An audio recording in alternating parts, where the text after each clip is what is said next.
seguir viviendo sin tu amor. Y hoy que enloquecido vuelvo buscando tu querer. No queda más que viento, no queda más que viento. Y si acaso no brillara el sol. Ahora. Muy bien, nuevo bloque de 678. Vamos a hablar un poco del censo 2010 que se va a hacer el 27 de octubre. Les veníamos contando durante la semana pasada una campaña un tanto sinuosa que está habiendo de parte de algunos medios alrededor del miedo y el censo. Vamos a ver lo que decía el diario Clarín hace algunos años con otro censo. Dale. El censo de la democracia 2010. El censo de la dictadura 1980 y el archivo demoledor. De esta manera reacciona el Grupo Clarín ante el Censo Nacional 2010. Me dicen que TN titula El Censo del Miedo. Bueno. Recibimos a Mario Mactas con nosotros. Hola, Mario. Hola, buen día, ¿qué tal? ¿Cómo están? El sexo del miedo. El sexo del miedo. El censo del miedo. Sí, Pues hay cierto riesgo en definir a lo que está ocurriendo alrededor del censo como el censo del miedo, pero creo que es un título apropiado. Supone que tenemos que saber en qué país vivimos, cuántos somos hombres, cuántas mujeres, cuántos en qué situación y cuántos en qué otra, para poder obrar sobre el presente y sobre el futuro.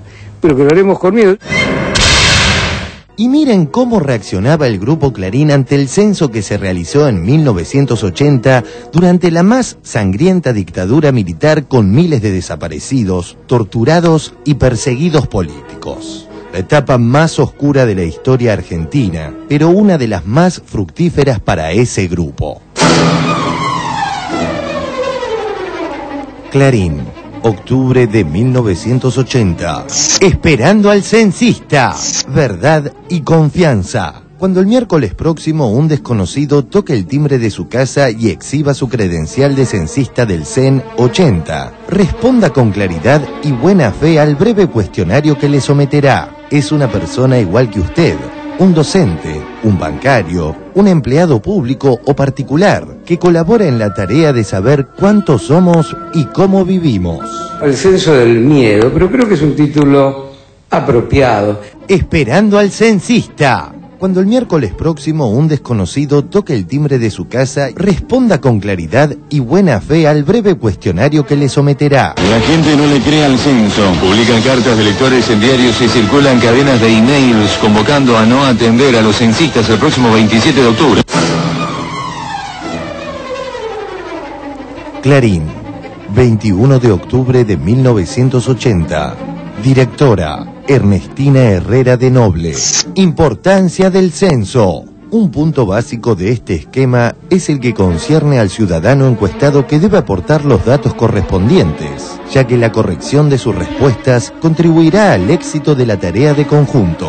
La información se articula en la vida social como un elemento activo fundamental para la movilización de los recursos existentes. De allí, la importancia de la tarea censal que se lleva a cabo. El censo del miedo. La gente no le cree al censo. Clarín, 22 de octubre de 1980. Censarán hoy a todos los argentinos, por amor al país, como lo hacen los censistas.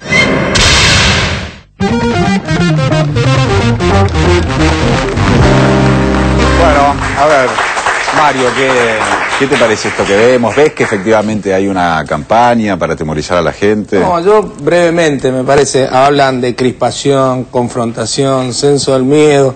Yo creo que voy a hacer una visión de futuro. Seguramente en un par de meses van a decir posibilidad de fraude electoral. Porque cada vez que no les gusta algo, van avanzando. Y es probable, este título, yo te aseguro, lo digo hoy, en un par de meses va a aparecer, a decir, puede haber fraude electoral en la Argentina, porque obviamente, como dice don Julio Piumato, a paso de vencedores venimos avanzando con el modelo nacional. Recién decíamos y compartíamos, mientras escuchamos el informe de Ernestina Noble, digo, cuando la habrán censado, que habrá puesto de sus hijos, ¿no? En el 80, claro, Sí, un momento sí. difícil también para haber dicho algo. A ver, ¿alguien quiere decir algo de mis Sí, colegas? bueno, aprovechando la ocasión, como economista y pensando en este proyecto o en cualquier proyecto político, económico, la información que provee el censo es fundamental. Boicotear el censo es tirarse un tiro en los pies, ya sea el próximo gobierno o el otro. Un censo se hace cada 10 años. La oposición también, la oposición, los medios, tienen que pensar que esa información es de la que va a brevar la política económica de acá a los próximos 10 años. ¿Cuántos chicos hay? ¿Qué necesidades hay? ¿Dónde vive la gente? ¿Cómo vive la gente? El mapa productivo del país. Hay un montón de información muy valiosa e insustituible. A ver, Julio. Sí, lo que no se entiende, porque yo te digo, hasta justificaría, más allá de la complicidad de ese multimedio con la dictadura, uno justificaría... en eso lo único que justificaría en el 80 haber avalado el censo por lo que él decía recién, porque es estratégico para un país, no importa quién lo haga, saber dónde estamos, desde ahí se arman las políticas. Yo creo que lo que están demostrando ellos, que no les importa saber dónde estamos, porque ellos como ya tienen el objetivo, si llegan a alcanzar hipotéticamente el gobierno, que es volver a robar todo, los que nos robaron y los argentinos con trabajo reconstruimos en estos 7 años, entonces ni le importa saber ni cuántos son, ni cómo están. Si ellos lo que ven son los paquetes de dinero, son los patrimonios que hemos generado en distintas áreas, y van como sabuesos al saqueo, ¿no? Así que, pero... creo que esa es la línea en la que ponían eso, ¿no? Ellos mismos demuestran, y en una dictadura donde evidentemente era lógico que el pueblo tuviera, porque ahí te golpeaban la puerta y nunca más te veían, ¿no? Entonces, que esto pase ahora me parece... Ahora, confiemos en la sociedad, ¿no? Sí, claro. Confiemos en la sociedad, porque si no confiamos en la sociedad, creemos que Pero somos por nosotros supuesto. los sagaces que... Pero todos los censos que, imagínate por mi edad, todos los censos que participé, y yo recuerdo, y sigo recordándolo que se le invitaba un café, o una copa de agua, o un refresco al censista o a la censista, en todos los tiempos. Y voy a decir algo personal, pero que a lo mejor sirve. Tanto con mis hijos hemos comentado, sin necesidad de bajar línea para nada. Me pregunté a unos vecinos si en mi casa íbamos a atender al censista en el palier o dónde lo íbamos a atender. Y yo, con mi manera de pensar, le dije, mire, mis hijos, yo, mi familia, lo vamos a atender adentro, sentados en el living, en el lugar que dispongamos, y le vamos a servir un café. Lo comento con otras personas y les pasa lo mismo. Claro.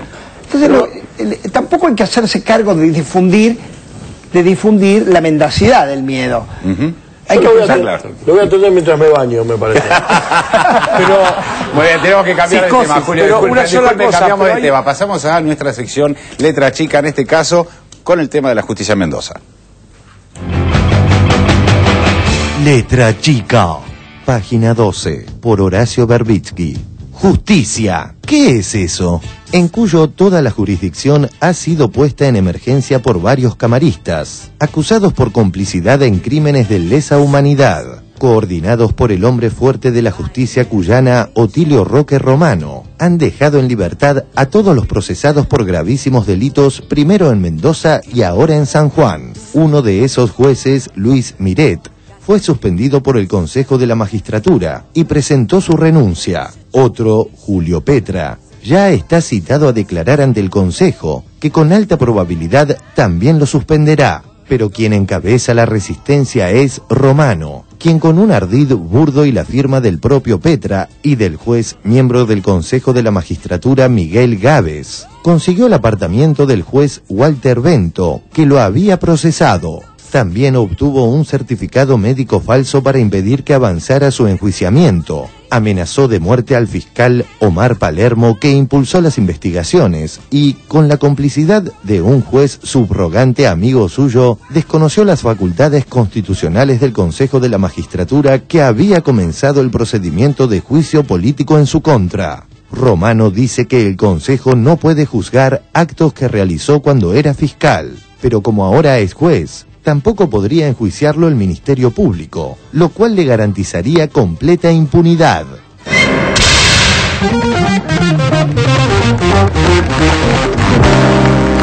Muy bien.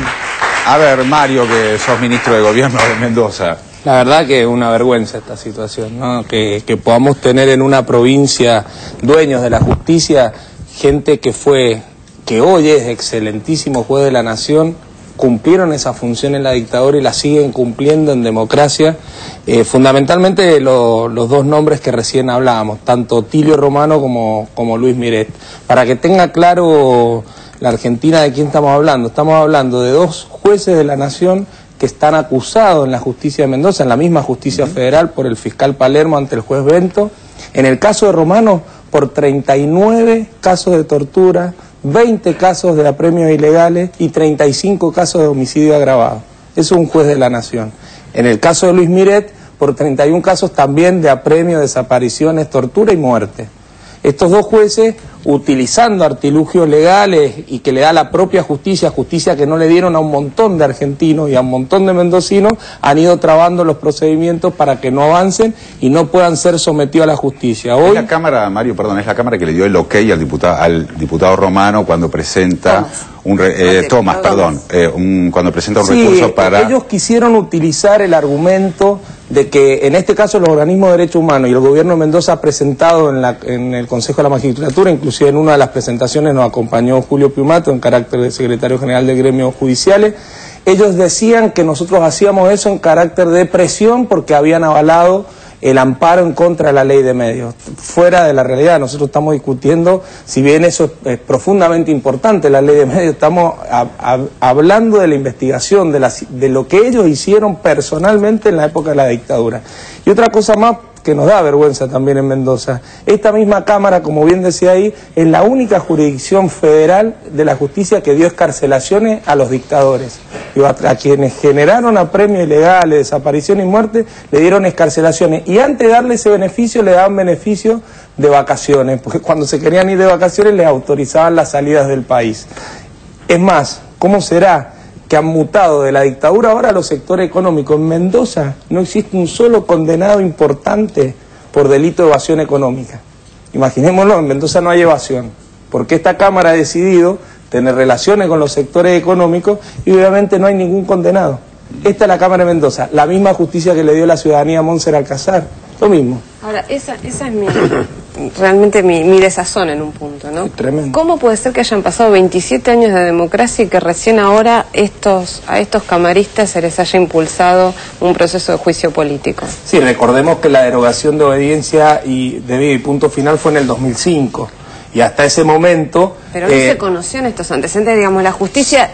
le pregunto, obvio que la reapertura de las causas judiciales permitió poner la lupa sobre estos personajes, pero con hechos tan aberrantes que... Mire, si hoy hay una decisión ya hace más de 6 años en el país de avanzar en estos juicios, decisión política de la más alta en este país, y sin embargo no podemos llegar, imaginémonos, 20 años después, cuando no había decisión política, lo que había era olvido, perdón, punto final...